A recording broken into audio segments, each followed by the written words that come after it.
On arrive vraiment dans la dernière phase de restauration des 2 œuvres qui ont été abîmées le 1er décembre dernier.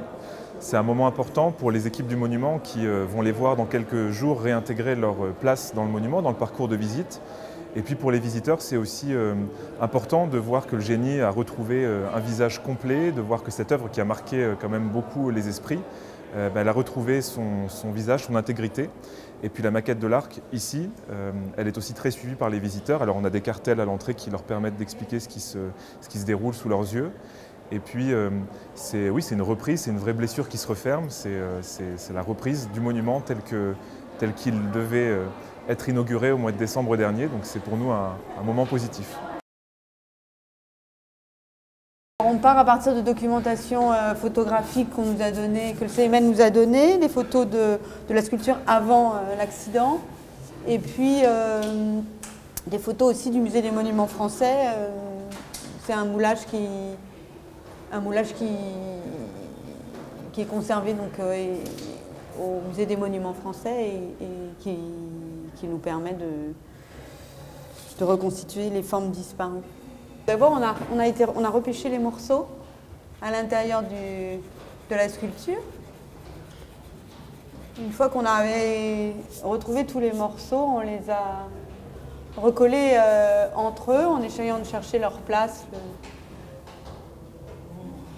Et une fois que l'ensemble a été reconstitué, disons, en partie, on l'a remis en place sur la tête. Et les morceaux ont été collés comme ça, en ensemble, comme un ensemble. Il y avait beaucoup de trous, et donc on a consolidé par l'arrière, et après, bouché formellement, enfin on a remis à niveau les volumes manquants. On a resculpté, disons, la partie supérieure de la joue, l'arcade sourcilière, le front, les mèches. Avec un enduit plus doux que le plâtre. Et ensuite, on a fait des essais de retouche qui ont été validés ce matin et on va retoucher de façon à ce que l'ensemble soit quasi invisible à la fin du travail. Notre équipe est constituée de restaurateurs de sculptures diplômés. Et de toute manière, on travaille pour le CMN, on fait partie des équipes sélectionnées pour travailler sur les sculptures du CMN. Ces reconstitutions, disons que quand même, on en a, ça fait partie de notre travail, on a un peu l'habitude. Les éléments qui manquaient, c'est-à-dire l'ensemble des volumes restants, nous permettent de reconstituer ce qui manque. Donc c'est pas du tout une recomposition, c'est vraiment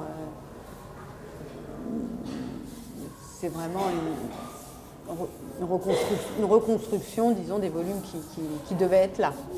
Il y a une toute petite zone d'interprétation. Elle est ridicule par rapport à... C'est pas du tout une création, hein, vraiment. C'est une sculpture qui est très marquante, avec cette colère comme ça, et en même temps, il y a comme une colère, un courage. Donc elle est très très expressive, vraiment. Donc tout le monde la connaît et tout le monde... Voilà, moi je trouve que c'est une très belle sculpture, j'aime beaucoup. C'est une maquette qui a été faite entre 1938 et 1940. Il y en a eu 4 qui ont été réalisées. Elle devait être donnée pour des écoles d'architecture anglaises et américaines et devait servir d'objet d'étude en fait. Mais comme on s'est retrouvé en 40, début de la guerre, les maquettes n'ont pas été envoyées, donc il en reste 4 dans les musées français et celle-ci était une des plus belles puisqu'elle elle était très bien conservée avant sa dégradation. Elle était sous vitrine, donc très peu empoussiérée et elle avait reçu peu de restauration. Et on est en train d'essayer de recoller tous les morceaux qui ont été collectés par les agents du CMN le lendemain et qui ont fait un travail formidable parce qu'ils en ont quand même récupéré une bonne partie. Et ils ont tout mis en sachet, donc nous on a récupéré les sachets et on les a mis sur des plateaux pour pouvoir mieux voir les fragments. Et là on est un petit peu au bout de la phase de localisation et d'identification des fragments, mais il nous en reste encore quelques-uns. Donc au fur et à mesure où on reconstitue des parties, notamment sur les murs, eh bien, on arrive à retrouver par la forme de la lacune le morceau qui nous manquait. Donc là, j'en ai trouvé un ce matin, j'étais bien contente.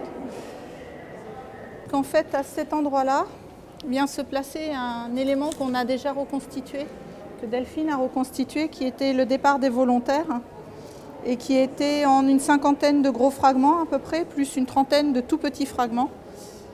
Et une fois qu'on a eu tout reconstitué, on s'est rendu compte qu'il y avait un morceau qui manquait ici et un morceau qui manquait ici. Donc on a reconstitué la forme de façon à ce que ça ne soit pas choquant pour le visiteur quand il voit le relief. Et là maintenant, ben, il est solide et on va le repositionner ici aujourd'hui d'ailleurs. On va faire ça avec Delphine après. Et comme on a consolidé ce mur-là qui avait été enfoncé, donc qui avait des déformations et des fissures, progressivement on a recollé, essayé de résorber les déformations. Maintenant on va placer le relief aujourd'hui. Et puis on continuera, il nous manque par exemple un petit bout de mur qui va venir juste à côté de ce que je viens de coller ce matin. Ça n'empêche pas qu'il va manquer tout ça de mur. Donc après on va mettre de la bande plâtrée derrière et de l'enduit de façon à reconstituer tout ce qu'il peut y avoir comme grosse lacune dans le mur. Mais on a la chance d'avoir par exemple ici un très grand élément qui nous reste, qui est la corniche qui va finir le relief et qui nous permettra de combler complètement le pied droit du relief des volontaires qui était le pilier le plus abîmé sur la maquette.